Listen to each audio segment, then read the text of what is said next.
আগামীকাল বাঁচা মরার লড়াই মাঠে নামছে বাংলাদেশ। আফগানদের হারাতে পারলেই মিলে যেতে পারে সমীকরণ, তবে হারলেই সব শেষ। লিটনের দল তাই নিজেদের সর্বোচ্চটা দিয়ে চেষ্টা করবে জয়ের জন্য। অন্যদিকে ফর্মে থাকা দল আফগানিস্তানও নিশ্চিত করতে চাইবে তাদের সুপার ফোরের ম্যাচ।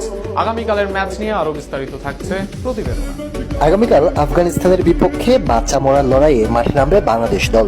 প্রথম ম্যাচে হংকং এর সাথে জিতলেও সেটি খুব একটা নজর কাটতে পারেনি। তার বিপক্ষে অনেক আশা প্রত্যাশা থাকলেও সেই আশা মোটেও পূরণ করতে পারেনি টাইগাররা। শেষমেশ বলে ব্যাটে দারুণ ব্যর্থতায় হেরেছে লিটন কুমারের দল। তবে এখনো সুযোগ আছে শেষ চারে যাওয়ার দৌড়ে টিকে থাকা, আর সেজন্য একটাই মাত্র পথ, সেটি হচ্ছে আগামীকাল ম্যাচে আফগানিস্তানের বিপক্ষে জয়। অবশ্য খুব একটা জয় পেলেও নিশ্চিত থাকার উপায় নেই বাংলাদেশের, কেননা সমীকরণ বলছে বাংলাদেশ যদি আফগানিস্তানের বিপক্ষে আগামীকাল জয় পায়, সর্বশেষ ম্যাচ আফগানিস্তানকে হারতে হবে শ্রীলঙ্কার বিপক্ষে, তবেই মাত্র শেষ চারে যেতে পারবে টাইগাররা। তাই আগামীকাল ম্যাচ বাংলাদেশের জন্য খুবই গুরুত্বপূর্ণ। এই ম্যাচে একাদশে 2 পরিবর্তন আনতে পারে টাইগাররা। ব্যাটিং এ 1 পরিবর্তন এবং বোলিং এ 1টি পরিবর্তন নিয়ে মাঠে নামতে পারে বাংলাদেশ দল। ওপেনিং এ ইমন তামিমকেই সুযোগ দিবে আবারও। লিটন কুমার দাস 3 নম্বরে খেলবে এবং